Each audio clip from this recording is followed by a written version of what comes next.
Hello everyone, my name is Zithi, and in today's video I'm going to review the first book in the Magnus Chase series, which is Magnus Chase and the Sword of Summer by Rick Riordan.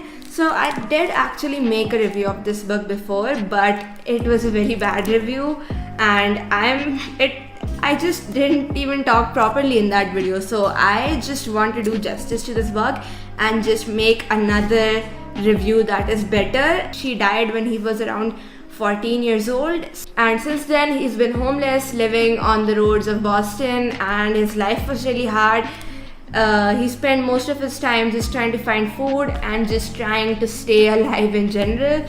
He doesn't know who his father was. There was this entire huge fire in their apartment, and she told Magnus to run away. He did, and she said that she would come back, but she never did. She just died in the explosion of the fire. So since then, Magnus has been living on the roads of Boston. He actually did have a few homeless friends who actually turned out to be elves and dwarves later on in this book. And did I forget to mention that Magnus is actually Annabeth Chase's cousin? And there are a lot of really fun references to the other Percy Jackson books in this book that I really enjoyed. But if you have not read the Percy Jackson books, I would recommend that you do read the first Percy Jackson and the Heroes of Olympus books first, but they're not really necessary. But if you do read them first, you will really enjoy the little references that you get to the other books. But you can still get into this book without reading those books. He finds out that his father was actually a Norse god. If you have watched any of the Marvel movies, which by the way represented all of the Norse gods really badly, they represented Thor as this super muscular sort of blonde guy that he definitely was not.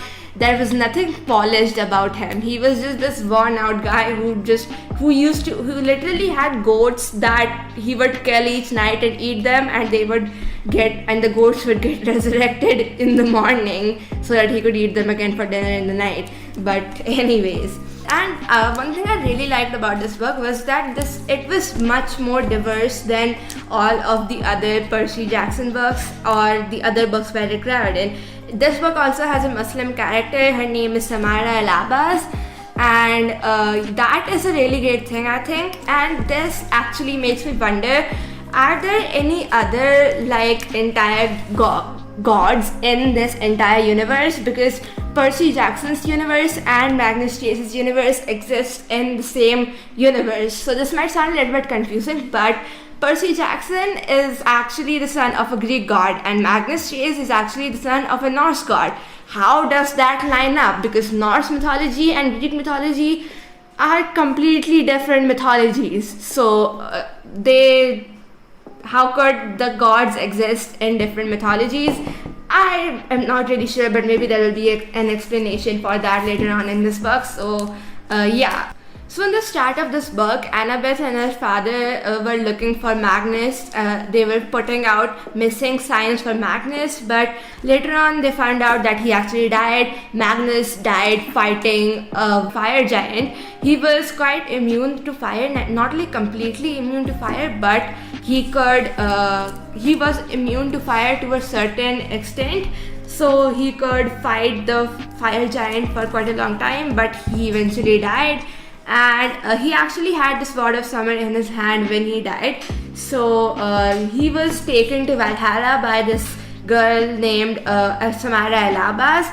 Samara Al-Abbas was one of the Valkyries for Valhalla, which is like heaven for the people who died doing something good. So Magnus obviously did that doing something good. He was fighting a fire giant, and he saved many lives. And Samara Al-Abbas was actually told by Odin, the All-Father, to find Magnus and bring him to Valhalla, something which she was expelled from the Valkyrie for, because they did not really know that Odin actually sent Samara Al-Abbas, and he was the one who found Samara Al-Abbas and chose her as a Valkyrie, especially the Valkyrie captain, whose name was Gunilla. She really hated Samara Al-Abbas mainly because Samara was the daughter of Loki, who was the god of mischief and just basically bad things. And Gunilla was the daughter of Thor, so it was basically natural for them to hate each other because, well, Thor and Loki had a really bad sibling rivalry between them, so they really hated each other. She actually succeeds to get Samira expelled from the Valkyries. So there are actually 9 worlds in the Norse universe. So these are the 9 worlds in the Norse mythology. Asgard, which is the home of the Aesir. Vanhelm, I think I'm really bad at pronouncing these words, just I'll have to Google them, but just bear with me right now. Vanhelm, the home of the Vanir, which is basically the gods are divided into 2 parts. The one of them basically war gods, so Odin, Thor, etc., and they live in Asgard, which many people probably know about. The lesser known part of the gods is actually Vanhelm, which is where all of the Vanir gods live. The next world in the Norse mythology is Alfheim, which is the home of the light elves. And the next one is Midgard, which is basically the place that we live in, which is the place of the humans. And Jotunheim, which is the home of the giants. Nidavellir, which is the home of the dwarves. Many people probably know about that if you have watched any of the MCU movies. Niflheim, which is the world of ice, fog, and mist. Muspelheim, the home of the fire giants and demons. And Helheim, the home of hell and the dishonorable dead. So these were all of the 9 worlds in the Norse mythology.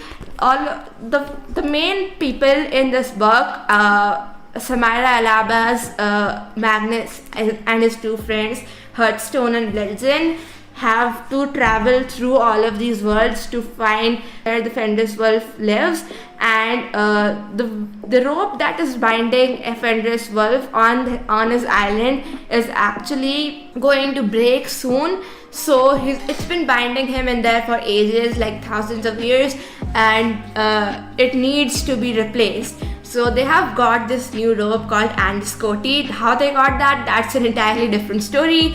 They had to go to Nidavellir, and Blitzen, who is one of Magnus's friends, he basically had to risk his life to get the rope. And in the end of this book, spoiler alert if you don't want any spoilers, Gunilla, who is the captain of the Valkyries, dies. She was running after Magnus because he left Valhalla without permission for a quest. She died fighting the fire giants. I love this book and I highly recommend you read it. So now I'll just read the blurb for you guys. So the blurb is, my name is Magnus Chase. I'm orphaned and living rough on the streets of Boston, and things are about to get much worse. My day started out normally enough. I was sleeping under a bridge when some guy kicked me awake and said, "They're after you." Next thing I know, I'm reunited with my obnoxious uncle, who casually informs me that his long-lost father is a Norse god. Nothing normal about that, and it turns out the gods of Asgard are preparing for war. Apparently, if I can't find the sword my father lost 2000 years ago, there will be doomsday to be precise. A fire giant attacking the city, immortal warriors hacking each other to pieces, unkillable wolves with glowing eyes. It's all coming up. But first I'm gonna die. That is the story of how my life goes downhill from there. So you basically get the gist of this book. I really enjoyed it. So yeah, I really hope you guys read this book. But first I would recommend you read the Percy Jackson series. But if you still want to get into this book without reading the Percy Jackson series, you can. So yeah, thanks for watching, and if you like this video, don't forget to click on the like button and subscribe to my channel. Bye.